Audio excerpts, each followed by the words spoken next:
जी once again hello everyone. अच्छा जी, आज जो हमने डिस्कस करना है आपका चैप्टर नंबर 4 का पार्ट सेकंड जो हमने डिस्कस करना है, उसमें हमने क्या डिस्कस करना है कि आपकी जो है एक्सेप्ट करने से पहले, एंगेजमेंट स्टार्ट करने से पहले आपने कौन से फैक्टर्स को असेस करना है, चेक करना है।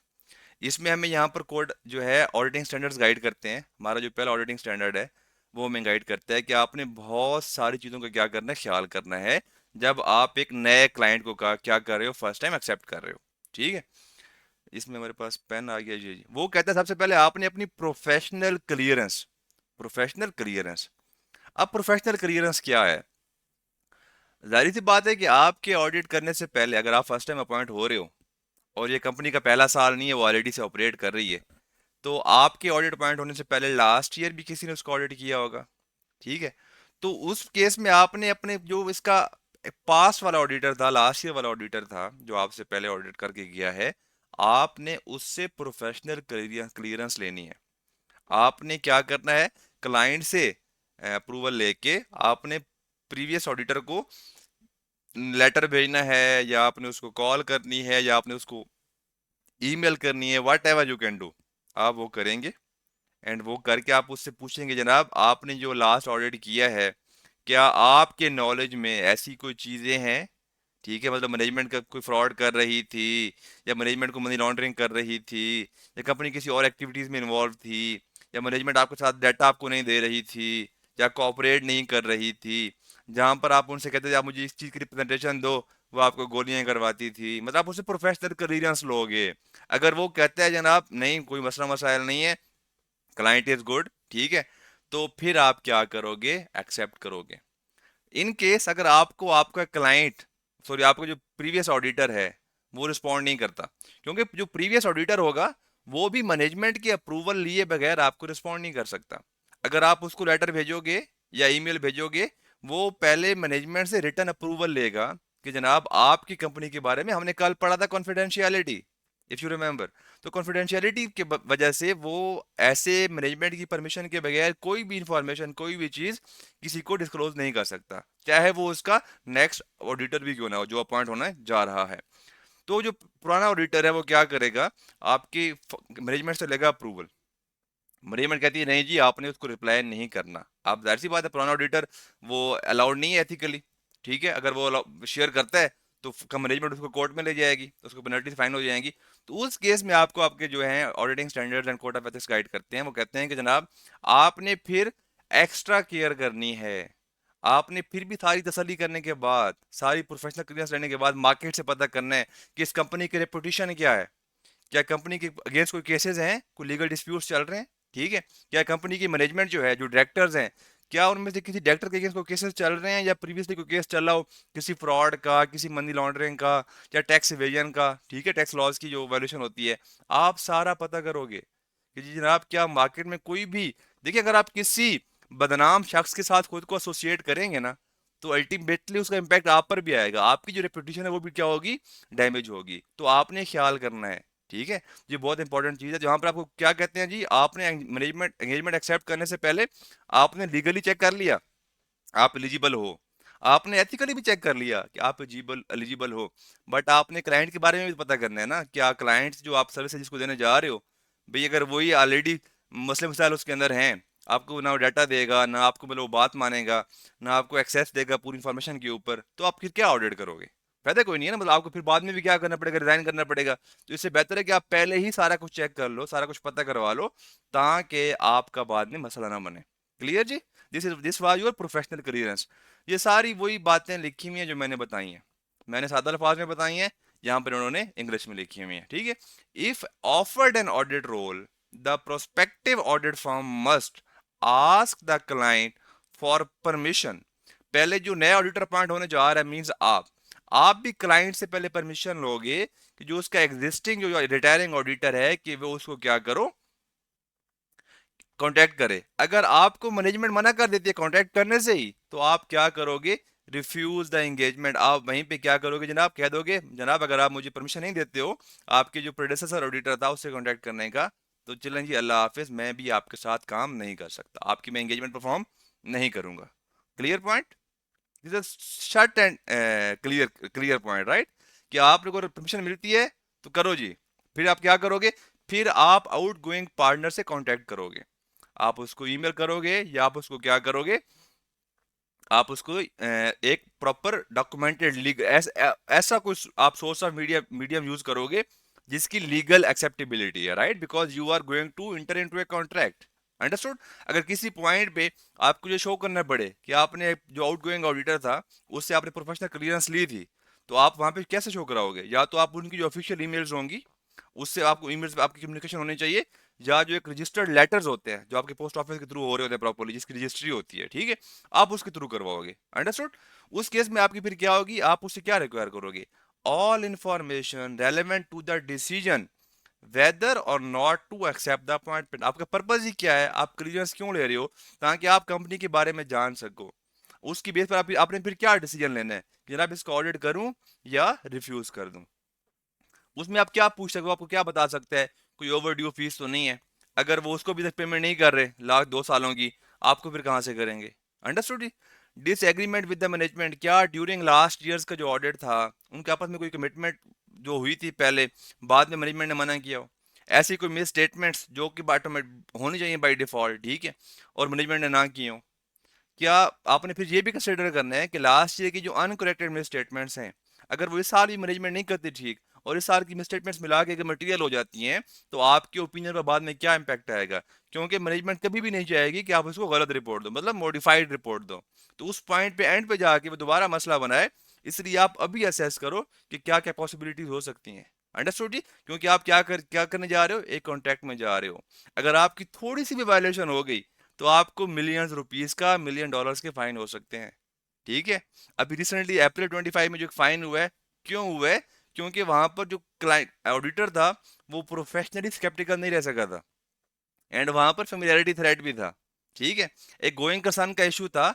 आपने क्या करना होता है ऑडिट के अंदर, गोइंग कंसर्न को टेस्ट करना होता है, क्योंकि आपने अकाउंटिंग में पढ़ा होगा जो कंपनी फाइनेंशियल स्टेटमेंट्स बनाती है वो गोइंग कंसर्न की बेसिस पर बनाती है, राइट, कि हमारी कंपनी अगले 12 महीने चल जाएगी, 1 ईयर एटलीस्ट, 1 ईयर ऑपरेट करेगी।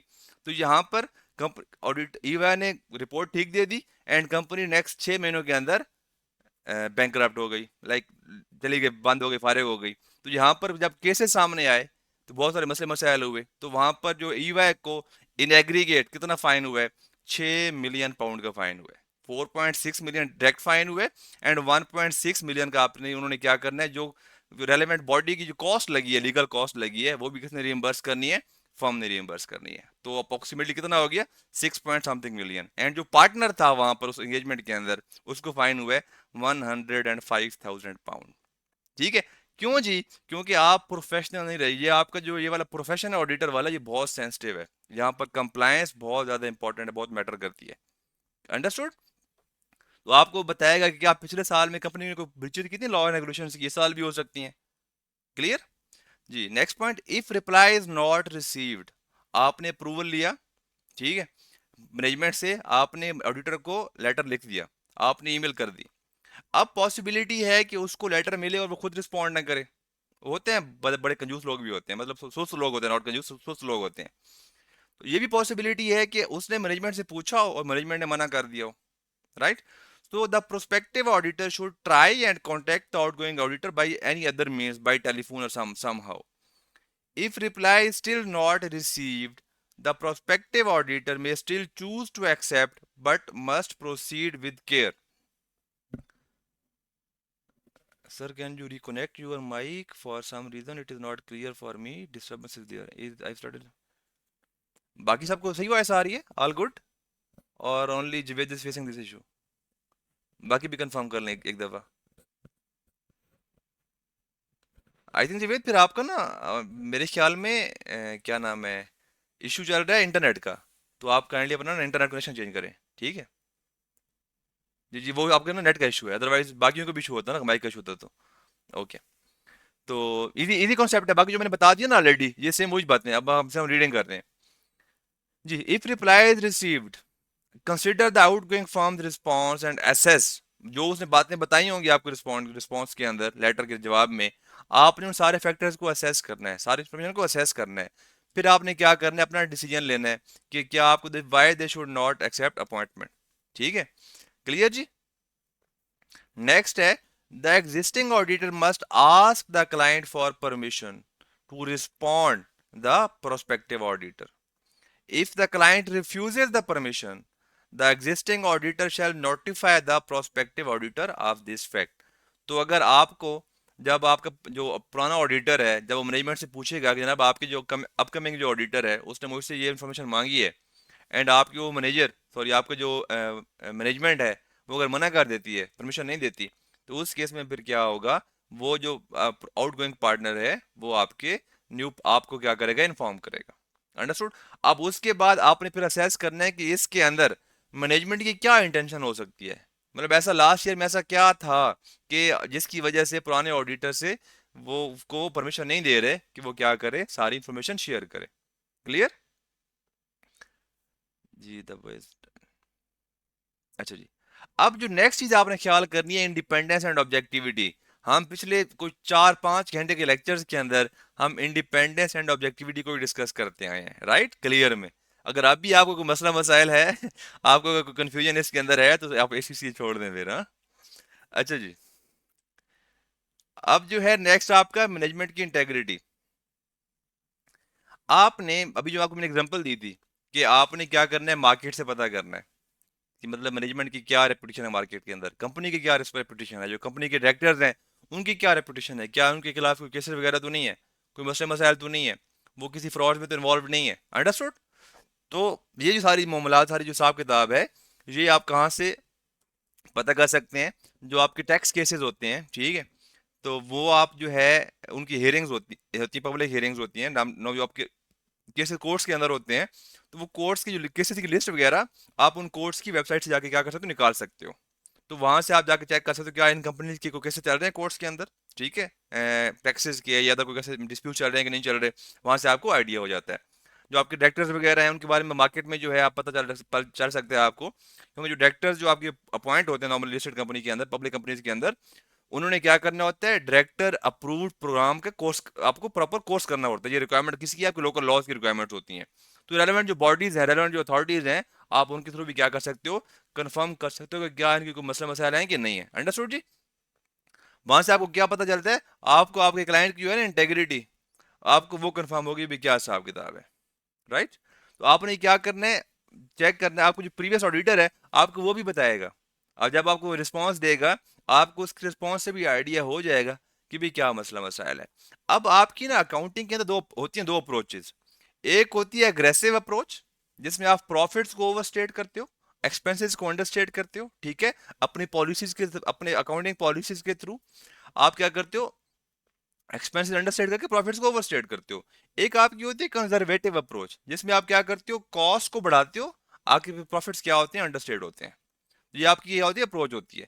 तो यहाँ पर अगर आपके एक्सपेंसेस अंडरस्टेट हो रहे हैं, आपका प्रॉफिट क्या हो जाएगा, ओवरस्टेट हो जाएगा. अंडरस्टूड. क्योंकि अगर आपकी ऐसी मिस स्टेटमेंट्स हैं, अगर आपकी मैनेजमेंट की इंटेंशन यही है, अगर उनकी ये अप्रोच है, इट मीन्स कि आपकी एफएस में बहुत ज़्यादा क्या होनी, मिस स्टेटमेंट होनी है. अगर उनकी अप्रोच क्या है, एग्रेसिव है, तो आप जब उनसे आर्ग्यू करेंगे, जब आप उनसे निगोशिएट करेंगे किसी भी मैटर को, तो मे बी आपकी बात ना माने, डिसएग्रीमेंट हो जाएगा, ठीक है, फिर आपकी क्या हो जाए, आपको फिर क्या करना पड़ेगा, अपनी रिपोर्ट को बाद में मॉडिफाई करना पड़ेगा. अब आपकी रिपोर्ट पर क्या इम्पैक्ट आएगा बाद में, अब वो कौन सी मॉडिफिकेशन आएगी, तो उस केस में आपने वो भी क्या करने, फैक्टर्स अब भी कंसिडर करने हैं. अगर आप अभी कंसिडर, ये आपकी प्री एक्सेप्ट है, ताकि आपको बाद में मसले मसाइल ना हो. अंडरस्टूड. जब सारी टर्म्स आपकी बाई डिफॉल्ट पहले दिन से आपकी क्लियर होंगी, आपको फिर बाद में इश्यूज नहीं आएंगे. जब आप सब कुछ आपको ऑलरेडी एग्रीड होगा, आपको फिर बाद में मसला मसाइल नहीं आएगा. क्लियर जी. Money laundering. तो आप अब तो हर कंट्री के अंदर जो है बहुत स्ट्रिक्ट लॉज आ गए हैं अगेंस्ट मनी लॉन्ड्रिंग, जिसको हम एएमएल लॉज कहते हैं, एएमएल रेगुलेशंस कहते हैं. तो वो आपसे नो यूर कस्टमर केवाईसी जो है कि बहुत सारी उसकी रिक्वायरमेंट्स आ गई हैं कि आपने किसी भी क्लाइंट को एक्सेप्ट करने से पहले आपने उसके बारे में हर कुछ आप उनसे आपने फिल करवाना होता है, पूछना होता है, ताकि जब आपको ना ऑलरेडी पता चल जाए कि अभी क्या मामला है, कौन सी उनकी रिलेटेड पार्टीज हैं, कौन सी उनकी मतलब डायरेक्टर्स हैं, कौन से उनके लाइक फैमिली मेम्बर्स हैं, ठीक है. मतलब ये आपको एग्जांपल दे रहा हूँ. तो आपने अपने जो भी कंट्री के अंदर जो मनी लॉन्ड्रिंग की रेगुलेशंस हैं, एएमएल एक्ट है, एएमएल रेगुलेशंस हैं, उनकी रिक्वायरमेंट्स के मुताबिक जो भी आपकी रिक्वायरमेंट्स हैं नो यूर कस्टमर वाली, ठीक है ना, केवाईसी फॉर्म्स जो भी रिक्वायरमेंट्स हैं, आपने वो सारी की सारी इंफॉर्मेशन क्या करनी है, उनसे ऑब्टेन करनी है as required by the relevant AML law, right. अब तो आपकी जो रेलेवेंट बॉडीज हैं, उनकी जो रेगुलेशंस हैं, जो रूल्स हैं मेंबर्स के लिए, उसमें रिक्वायर्ड है, ठीक है। अगर आप एएमएल लॉज की कंप्लायंस नहीं करोगे तो आपको अपनी बॉडी भी क्या करेगी, पेनलाइज कर सकती है, आपको फाइन्स कर सकती है, या आपकी मेंबरशिप को डिसमिस या सस्पेंड भी कर सकती है। अंडरस्टूड जी। तो आपने क्या करना है, ये चीजें आपने क्या करनी, सारी कंप्लीट करनी है। रिसोर्सेज, आपके पास एक क्लाइंट आया, अब आपने खुद को भी असेस करना है कि मेरी क्या काबिलियत है, क्या मेरे पास इतना स्टाफ अवेलेबल है कि मैं उस क्लाइंट पर डिप्यूट कर सकूं।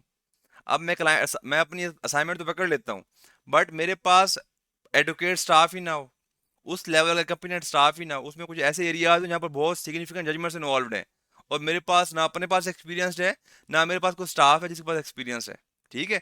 अगर मेरे पास सफिशिएंट रिसोर्सेज नहीं है, तो अल्टीमेटली मेरी कौन सा प्रिंसिपल यहाँ पे कंप्रोमाइज हो रहा होगा, professional competence and due care, right. जब वो मेरा वो कंप्रोमाइज होगा, तो अल्टीमेटली जो मेरे वर्क की क्वालिटी है वो लो हो जाएगी। तो मेरा यहाँ पे जो है ना एंगेजमेंट रिस्क, वो बहुत ज्यादा हाई हो जाएगा। क्या एंगेजमेंट रिस्क, ये रिस्क कि मे बी मैं अपना ऑडिट ओपिनियन गलत दे दूं, जब मुझे काम करना ही नहीं आता होगा, जाहिर सी बात है मैं फिर क्या दे रहा हूँ, ओपिनियन भी क्या दे रहा हूँ, गलत ही दे रहा हूँ। क्लियर जी। आपने खुद को भी असेस करना है कि क्या आप दे सकते हो कि नहीं दे सकते।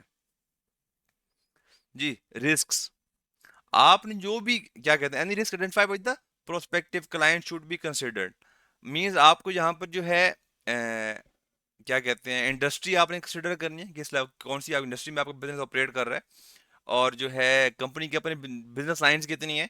तो आपने ज्वाइन करने से पहले, ठीक है, हर टाइप के आपने रिस्क को असेस करना है, कि मे बी ड्यूरिंग ऑडिट आप उस रिस्क को एड्रेस ना कर सको, आप उस रिस्क के related sufficient and appropriate audit evidence ना ऑब्टेन कर सको ड्यू टू एनी रीजन। तो आपने वो क्या करना है, आज ही बैठकर एक्सेप्ट असेस करना है। अगर वो रिस्क हाई है एंड आप उसको बिलो द मटेरियलिटी लेकर नहीं आ सकोगे, तो आप क्या कर दोगे, रिफ्यूज कर दोगे। अगर आपको लगता है आपके पास सफिशिएंट रिसोर्सेज अवेलेबल हैं, आपका sufficient experience and professional capacity available है, तो उस केस में आप क्या करोगे, फिर आप उस क्लाइंट को एक्सेप्ट कर लोगे।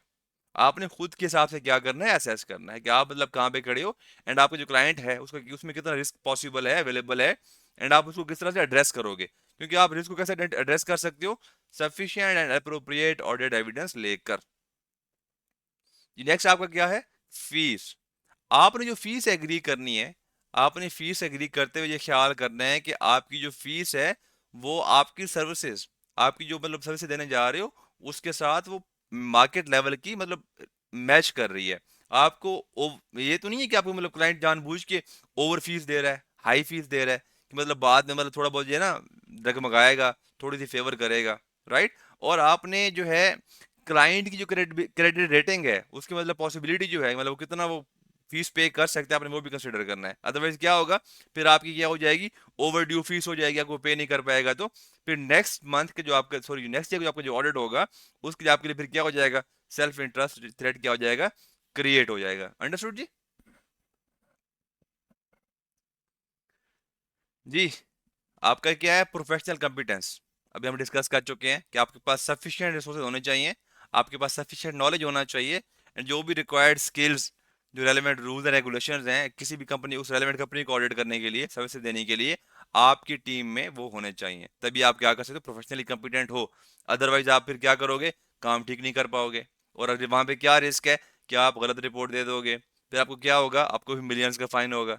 अंडरस्टूड। नेक्स्ट ये है जी, reputation of the client. The same thing आपने क्लाइंट के बारे में पता करना है कि क्लाइंट के क्या मामलात हैं, क्या हिसाब किताब है, क्या उसका मार्केट में अच्छा नाम है या बुरा नाम है, ठीक है, वो फ्रॉड में इन्वॉल्व है या नहीं है, मनी लॉन्ड्रिंग में इन्वॉल्व है या नहीं है, उसके केसेस तो नहीं चल रहे। क्लियर जी। अच्छा, अब जैसे कि ओमनी ग्रुप की बात कर लो, पाकिस्तान में, ठीक है, बड़ा बदनाम हुआ था यूबीआई वाला बैंक उससे एसोसिएट होके, जब मतलब नवाज शरीफ के दौर के अंदर, जब ये मसले मसाइल सारे सारे मसले मसाइल चले थे। अगर आप किसी ऐसे क्लाइंट को ऑडिट करने जा रहे हो, वहाँ की आपके माइंड में बाई डिफॉल्ट होना चाहिए भाई यहाँ पे बहुत ज़्यादा रिस्क होगा, ठीक है ना, तो चीज़ बड़ी मैटर करती है। ये है आपकी प्री कंडीशन जिसकी मैंने बात की थी बार बार स्टार्ट के अंदर। अगर इन तीन चीज़ों के ऊपर ये तीन प्री कंडीशंस हैं, ये आपको बिल्कुल आपकी फिंगर टिप्स पे याद होनी चाहिए, ठीक है ना। ये अगर एग्जिस्ट करती हैं, अगर आपकी मैनेजमेंट इससे एग्री करती है, तो फिर तो है ठीक। फिर अगर वो एग्री नहीं करती तो फिर देखते हैं कि क्या होता है जी। Before accepting the engagement the auditor must, यहाँ पर must establish whether the preconditions for an audit are present in and there is a common understanding between the auditor and management, understood, and where appropriate those charged with governance. Those charged with governance means you are basically your board of directors. When we say management, means the management, CEO, CFO, the directors that are actively involved in the business operations or business management, those are called senior management. And when we say the board of directors, means the elected directors, right, जो आपके board में बैठे हुए and board meetings कर रहे होते हैं, like 2 महीनों में एक दफ़ा, महीने में एक दफ़ा, जो NED हो गए, आपके इंडिपेंडेंट डायरेक्टर्स हो गए, एग्जीक्यूटिव डायरेक्टर्स हो गए, सारे इसी में फॉल कर रहे होते हैं। अब वो 3 कंडीशंस कौन सी हैं? Responsibility for the preconditions for audit are that management acknowledges that the responsibility for preparation of the financial statements in accordance with the applicable financial reporting framework. ये मैनेजमेंट एक्नॉलेज करेगी कि फाइनेंशियल स्टेटमेंट्स को बनाना किसकी responsibility है? Management की responsibility है, auditor ने नहीं बनानी, ठीक है। मैनेजमेंट की बनी हुई फाइनेंशियल स्टेटमेंट्स को ऑडिटर ने क्या करना है? ऑडिट करना है, एग्जामिन करना है, रिव्यू करना है। सेकंड वन, कि ये मैनेजमेंट की रिस्पॉन्सिबिलिटी है कि वो बिजनेस के अंदर वो सारी पॉलिसी, वो सारे कंट्रोल एस्टेब्लिश करे जो कि नेसेसरी हैं कि फाइनेंशियल स्टेटमेंट्स जब बने तो वो ट्रू एंड फेयर व्यू दे रही हों। वो कैसे देंगी? कि जहां पर आपके पूरे का पूरा सेल्स सिस्टम जो है, जो आपकी सेल्स पूरा सेल्स साइकिल है, उसकी एक एक जो स्टेप है वो फुल्ली मॉनिटर्ड है, डॉक्यूमेंटेड है, and there are multiple people जो कि वहां पर क्या करते हैं, अब चेक बनाते हैं, एक बंदा रिव्यू करता है, एक बंदा अप्रूव करता है, देन वो क्या होती है, प्रोसेस होती हैं। जो भी फॉर एग्जाम्पल इन्वेंट्री की हम बात कर लेते हैं, इन्वेंट्री का पीओ जो है, परचेज रिक्विजिशन रेज होने से लेकर पेमेंट प्रोसेस होने तक, everything is documented and done, checked and approved by 3 to 4 person. ये सारे क्या होते हैं? कंट्रोल्स होते हैं। इसमें आपकी फिर मिस स्टेटमेंट्स नहीं होती, आपकी फ्रॉड्स नहीं होते, ठीक है, आपकी सारी जो चीज़ें हैं प्रॉपर्ली रिकॉर्ड हो रही होती हैं, आपके पास पूरे पूरे डॉक्यूमेंट्स मेंटेन्ड होते हैं। अगर आपके पास सारा कुछ बेहतरीन तरीके से हो रहा है तो आपकी फिर एफएस क्या होंगी? बिल्कुल ठीक होंगी। हम ऑडिट में क्या कहते हैं, वो क्या कर रही हैं? ट्रू एंड फेयर व्यू दे रही हैं। ये सब कुछ एस्टेब्लिश करना, इनको इम्प्लीमेंट, लाइक इनको डिजाइन करना, फिर इंप्लीमेंट करना, फिर मॉनिटर करना कि क्या ये प्रॉपरली इंप्लीमेंट हो रहे हैं कि नहीं हो रहे, ये किसका काम है? मैनेजमेंट का काम है। तो यहाँ आपने मैनेजमेंट से एग्री करना है, ये कौन करेगा? ये मैनेजमेंट की रिस्पॉन्सिबिलिटी है कि वो इंटरनल कंट्रोल डेवलप करे जो एफएस को ट्रू एंड फेयर व्यू बनाने में प्रॉपरली हेल्प आउट करें, या जो भी जो रिक्वायर्ड है। Understood ji? एंड यहाँ पर मैनेजमेंट ये भी एक्सेप्ट करेगी, ये भी एक्नॉलेज करेगी एडवांस में कि वो ऑडिटर को उस सारी इंफॉर्मेशन पर एक्सेस देगी जो डायरेक्टली और इनडायरेक्टली एफएस बनाने में क्या हुई है, यूज हुई है। एंड उस इंफॉर्मेशन को देखकर जो भी ऑडिटर के पास सवाल आएंगे या जो भी फर्दर क्वेश्चंस आएंगे, वो सारी एक्सप्लेनेशन कौन प्रोवाइड करेगा? ऑडिट, जो मैनेजमेंट क्या करेगी, ऑडिटर को प्रोवाइड करेगी। ये आपकी हैं 3 एडवांस में कंडीशंस। अंडरस्टूड? अगर आपकी मैनेजमेंट इन तीनों कंडीशन पे एग्री करती है फिर तो है जी ठीक, आप क्या कर लोगे? असाइनमेंट को एक्सेप्ट कर लोगे। अगर वो एक भी नहीं मानती फिर मसला मसाइल है। अंडरस्टूड? ये प्री कंडीशन है, अगर आप नहीं करोगे तो ठीक है, नहीं अगर वो नहीं मानती तो बस ये आपने क्या करना है, फिर उसको अल्लाह हाफिज कह के बस कर देनी है। फिर कह रहे हैं कि जनाब अगर आपकी मैनेजमेंट आप पे लिमिटेशन लगा रही है, लिमिटेशन ऑन द स्कोप, वो कहते हैं कि हम आपको डाटा प्रोवाइड इस एरिया का नहीं करेंगे, या हम आपको फुल एक्सेस नहीं देंगे, ठीक है, जिससे मतलब आपको क्या करना है, ऑडिट ओपिनियन देने के लिए हम पहले दिन से पढ़ते आ रहे हैं, ऑडिटर्स रिस्पॉन्सिबिलिटीज और auditors objective is to obtain sufficient and appropriate audit evidence to enable himself to express an opinion, right? कि एफएस ठीक बनी है कि नहीं बनी। अब अगर मुझे sufficient and appropriate audit evidence चाहिए तो मुझे सारे डाटा के ऊपर एक्सेस चाहिए जो भी एफएस में डायरेक्टली या इनडायरेक्टली लिंक हो रहा है, ठीक है, और मुझे उस सारे पर्सन के ऊपर एक्सेस चाहिए जिसके पास एफएस के रिलेटेड किसी भी चीज की कोई इंफॉर्मेशन है। अगर मैनेजमेंट मेरी उस एक्सेस को लिमिट कर रही है, मुझे कोई स्पेसिफिक एरियाज की डॉक्यूमेंट्स नहीं दे रही, डाटा नहीं दे रही, ठीक है, उस केस में मैं उन एरियाज के रिलेटेड क्या करूंगा? Sufficient and appropriate audit evidence obtain नहीं कर पाऊंगा। मतलब वो मेरे जो स्कोप के ऊपर क्या लगा रही है, लिमिटेशन लगा रही है। ठीक है। अब यहाँ पे आपको और पहला स्टैंडर्ड ही क्या कहता है, ये गाइड करता है कि अगर उस लिमिटेशन की वजह से आपका जो ऑडिटर का जो ओपिनियन है वो डिस्क्लेमर होने जा रहा है, तो उस केस में ऑडिटर क्या करेगा, उसी केस में क्या वहां पे क्या कर देगा, रिफ्यूज कर देगा। अब बेसिकली जब आप ओपिनियन देते हो, आपके पास दो ओपिनियन होते हैं। मतलब आपकी जो रिपोर्ट में दो तरह के ओपिनियन जाते हैं, एक होता है मॉडिफाइड, सॉरी अनमॉडिफाइड, एक होता है मॉडिफाइड। ठीक है। अब आप जो ओपिनियन अनमोडिफाइड मतलब ये है कि आप कह रहे हो कि आपकी financial statements true and fair view दे रही है, मतलब कुछ भी ना, जो रिपोर्ट स्टैंडर्ड, जो स्टैंडर्ड ओपिनियन का फॉर्मेट है आप वही दे रहे हो, आप कुछ मॉडिफिकेशन नहीं कर रहे हो, मतलब चेंज नहीं कर रहे ओपिनियन के अंदर। अंडरस्टूड, मतलब अनमोडिफाइड ओपिनियन। जो आपकी मॉडिफाइड, बेसिकली आपकी अनमोडिफाइड रिपोर्ट होती है, वो जो आपकी होती है मॉडिफाइड रिपोर्ट, उसमें आप क्या कहते हो, इस जब आपकी हो ना मॉडिफाइड रिपोर्ट की बात, मतलब फाइनेंशियल स्टेटमेंट में कोई ना कोई मसला है। अब मॉडिफिकेशन दो वजह से हो सकती है, या तो कोई मिस स्टेटमेंट है, आपने जब ऑडिट किया, ऑडिट के दौरान आपने गलतियां पकड़ ली, आपने आईएफआरएस 16 की नॉन कंप्लायंस पकड़ ली, ठीक है, उसका जो इम्पैक्ट आ रहा है वो आपकी एफएस के ऊपर हाई आ रहा है, मटेरियल आ रहा है। अगर कोई मिस स्टेटमेंट है आपने आइडेंटिफाई कर ली है, उस वजह से जो आपका जो चेंज होगा उसमें आपका ओपिनियन क्या होगा, या क्वालिफाई हो सकते हैं, ठीक है, क्वालिफाइड ओपिनियन, या आपका क्या होगा, एडवर्स ओपिनियन। अगर आपकी जो मिस स्टेटमेंट है वो जस्ट मटेरियल है, ठीक है, जस्ट मटेरियल है, मतलब कह दो कि टोटल आपकी जो बैलेंस शीट है वो 500 मिलियन की है, उसमें जो 15 मिलियन की जो आपकी इन्वेंट्री है वो गलत है।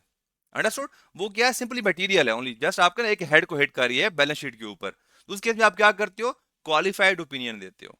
अगर आपकी कोई ऐसी मिस स्टेटमेंट है, आपको ऐसी गलती आपने पकड़ ली है जो कि आधे से ज्यादा फाइनेंशियल स्टेटमेंट से गलत बना रही है, जिसकी वजह से आपकी जो फाइनेंशियल स्टेटमेंट्स हैं आधे से ज्यादा गलत हो रही हैं, आप क्या कहते हो, ये एडवर्स है, मतलब बिल्कुल ही क्या है, सत्यानाश हुआ हुआ है आपकी फाइनेंशियल स्टेटमेंट्स का। पॉसिबल इसमें एग्जांपल क्या है, आपने एक सब्सिडरी क्या करनी करनी थी, कंसोलिडेट करनी थी, ठीक है, बैलेंस शीट को, प्रॉफिट एंड लॉस को, आपने वो पूरी की पूरी अकाउंटिंग ही गलत कर दी।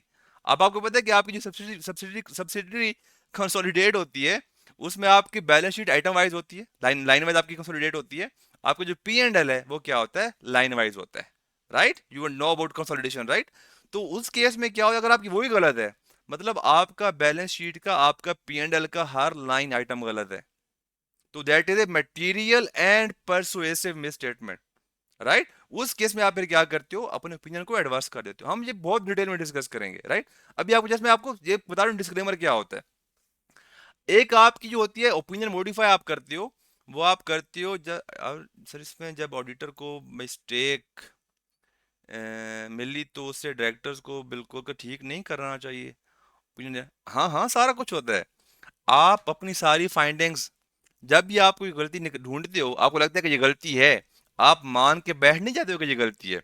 पॉसिबिलिटी है कि आपको अंडरस्टैंडिंग में थोड़ा मसला हो, ठीक है, आप मैनेजमेंट से डिस्कस करोगे, जनाब मुझे ये चीज़ ऐसे, मेरी कैलकुलेशन के मुताबिक ये फिगर ऐसे आ रही है, आपकी इतनी आ रही है, तो क्या रीज़न है।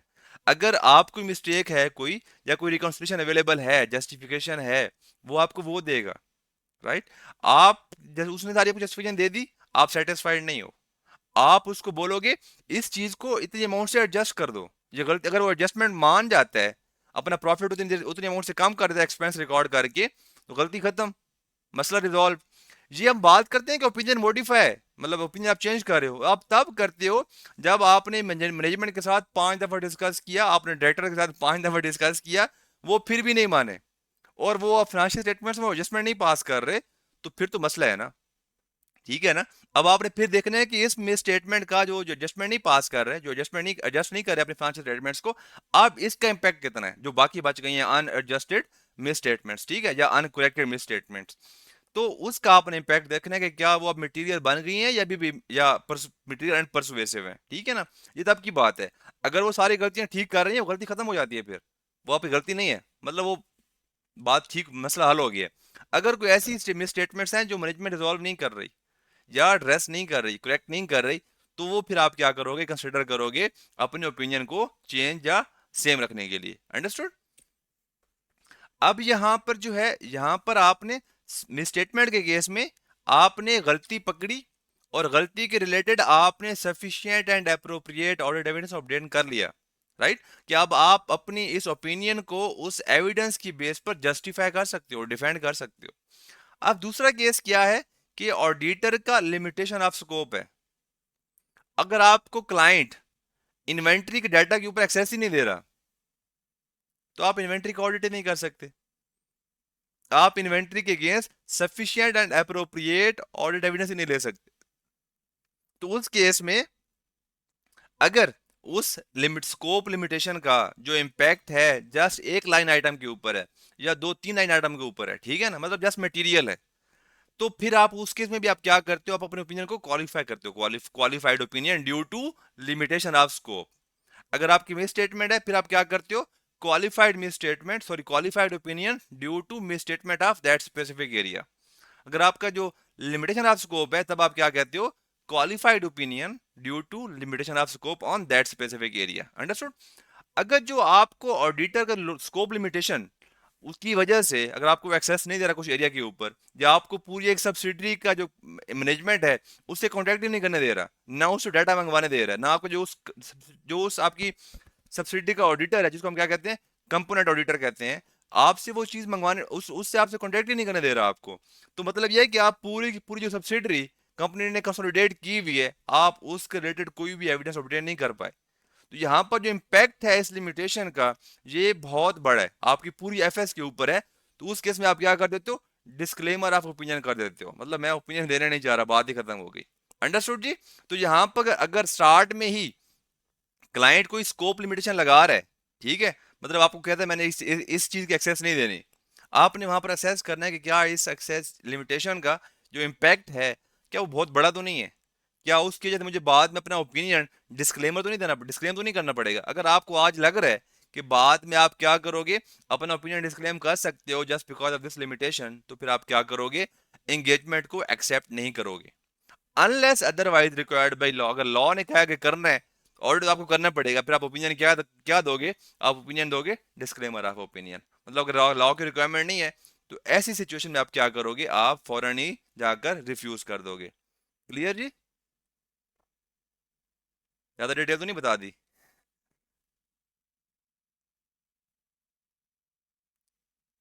ज्यादा ज्यादा डिटेल तो नहीं बता दी।